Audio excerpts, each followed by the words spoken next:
C'est quoi un festival du mot? Ça peut paraître un peu farfelu d'une certaine manière, puisque les mots sont dans la vie de tous les jours, dans toutes nos phrases écrites ou prononcées. Un festival du mot, c'est une façon d'aborder le savoir par l'intermédiaire des mots, de montrer que les mots sont une source de plaisir. Et finalement, le festival, c'est un peu la même chose que quand on ouvre un dictionnaire. Moi, ça m'arrive très fréquemment chez moi de me dire, tiens, tel mot a quelle signification, d'ouvrir le dictionnaire qui est à portée de ma main et de me plonger dans le dictionnaire. Alors je regarde un mot et puis je vais vers un autre mot et puis je vais vers un autre mot et je découvre un territoire inconnu, un territoire aussi passionnant qu'un territoire géographique d'une certaine façon. Les mots sont une source de plaisir équivalent, de mon point de vue, à des voyages dans le monde.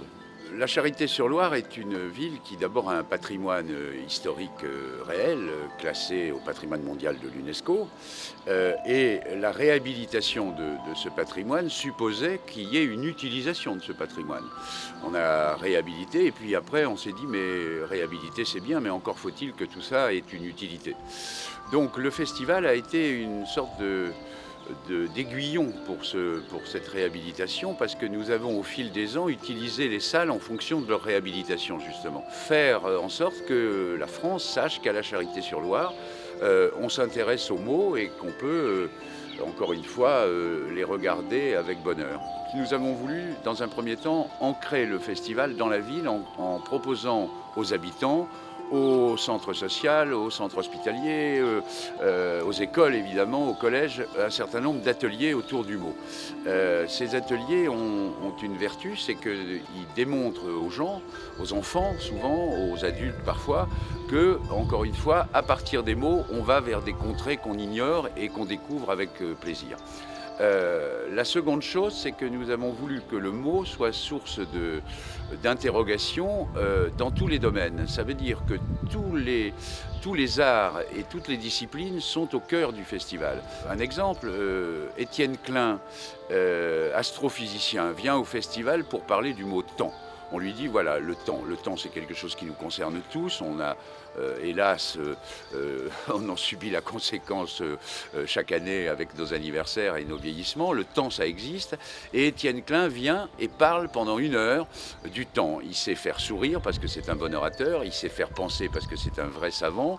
Et les gens sortent de la salle en ayant une seule envie, c'est d'en savoir plus sur le temps. Donc, ils vont vers les livres. Autrement dit, ce que nous essayons de faire, c'est que les propositions que nous faisons aux spectateurs sont une porte d'entrée vers le savoir. Je crois que le plaisir de la littérature, le plaisir du savoir au-delà de la littérature, est au cœur du projet. Nous sommes intimement convaincus que ce que nous faisons pendant 5 jours peut permettre de proposer tout au long de l'année un certain nombre d'activités. J'ajoute que la Cité du Mot a pour projet de faire des séminaires, des formations, des conférences, des spectacles tout au long de l'année, mais qu'à côté de ça, l'un des objectifs, c'est aussi de donner une attraction touristique à la ville de la Charité-sur-Loire. Moi, je suis convaincu que la culture et le tourisme ne sont pas antinomiques et qui sont au contraire des domaines qui peuvent être liés et qui donc du coup peuvent permettre à l'économie locale de se développer.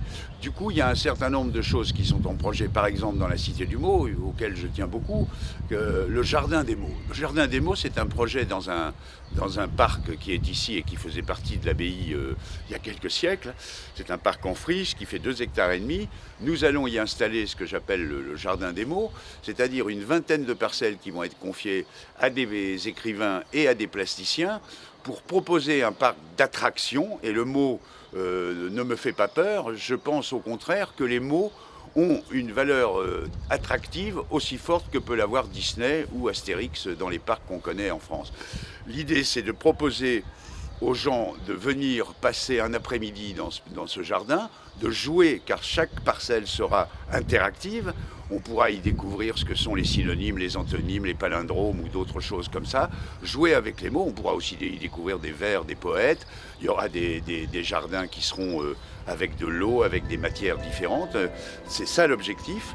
Tout ça piloté par un écrivain amoureux des mots et par un plasticien qui évidemment se donnera les moyens de réaliser les vœux de l'écrivain.